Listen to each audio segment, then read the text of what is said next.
Hello guys, and welcome back to Cannabis Latest with your cannabis connoisseur, Anne-Marie Annis. So today we're going to be going over cannabis-infused edibles 101. What to know about dosing, understanding the potency, its labeling, and the duration. So many of us new to cannabis-infused foods, also known as edibles. For example, these are candies that come in a pack of 6. They make it very easy to read the back as per the milligrams of THC per candy. Easy to dose with. Some of us fall victim to the same mistake though. We eat way too much. Way too much.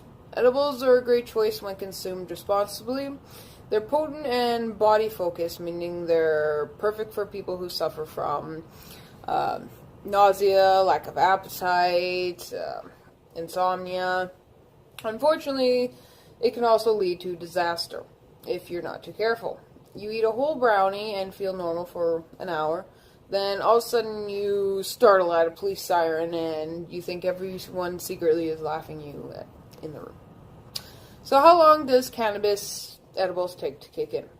When you smoke or vaporize cannabis, you feel the effects of the herb almost instantaneously. You're also able to tell how much cannabis you consumed and can easily decide when you've had too much. When you eat or drink activated cannabis, these signals go away though. Different delivery systems are absorbed into the body at different rates. So if you do mints, for example, they're absorbed in the mouth and get into the bloodstream much quicker than edibles you digest. After eating edible, your body needs to digest and metabolize the food before you feel the effects. Something like a truffle needs to be processed by the liver and before it takes effect at the consumer. So how long does the effects of an edible last? Metabolizing cannabis makes the effects much stronger. Edibles are typically made with highly concentrated cannabis, be it in actual concentrated form such as hash oil, cannabis-infused butter, or infused oil. This means that it's incredibly easy to overdo it, guys. So between the time that it takes the cannabis to kick in and the highly concentrated THC levels found in many edibles, finding the correct dose can be a chore, overexhausting, overwhelming, sometimes cause anxiety. So take your time, learn what's right. For some, it may not be the same as it is for others. Be careful, guys. In most places, 10 milligrams is considered a dose.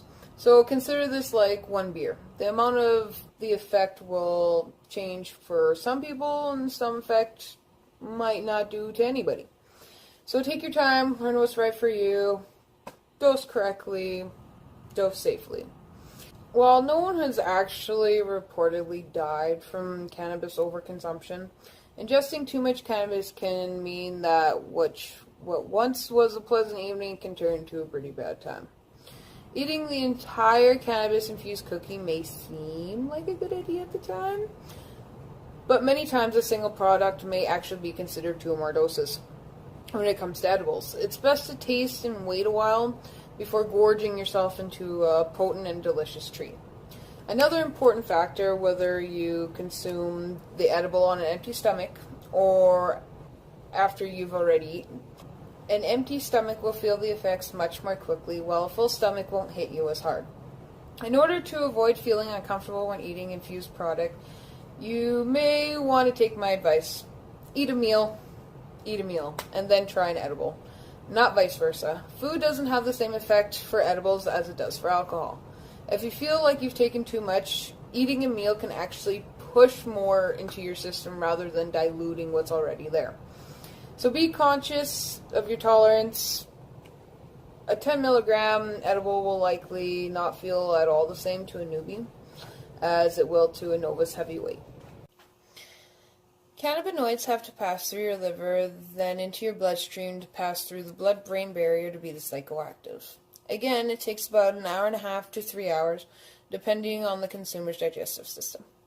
No, you can't get high by simply eating the flower or the bud. You have to add something that's called decarboxylation. In other words, you have to add some sort of heat. Whether it's by smoking it, vaping it, baking it, By doing so, this changes the THC into what's called delta-9 tetrahydrocannabinol, which is a compound that provides the psychoactive effects of cannabis. By adding instant heat to the cannabis, this creates a decarboxylation process. Now, when it comes to edibles, generally most cannabinoids from the cannabis evaporate at 400 degrees Fahrenheit, so prevent it from getting that hot if you're baking it yourself. The terpenes, the flowers of the aroma of the plant, start to bake away, boil between 100 to 200 degrees. So again, the lower the temperature, the better when making your own baked goods. So again, the lower the temperature, the better when making your own baked goods that has been properly heated. Cannabis does undergo a partial decarboxylation as part of the drying and curing process, so you actually might get a slight buzz from eating cured wheat. But it will not be anywhere near the potency of wheat. To clarify it a bit better, when it comes to cannabis, the receptors in your brain are circles, and you're adding square receptors to it when wanting to consume cannabis. So when adding these new square receptors, your brain, they won't fit into the already previous circle ones. So to make them fit, this is where you add heat to your cannabis. Adding the heat to the cannabis changes the shape from the square to the circle, adding it, making it being able to fit into those circle receptors, giving you the high. So, if you have experienced differences with indicas, sativas, any type of edibles, whether it's good or bad, share your thoughts and advice. Bye, guys.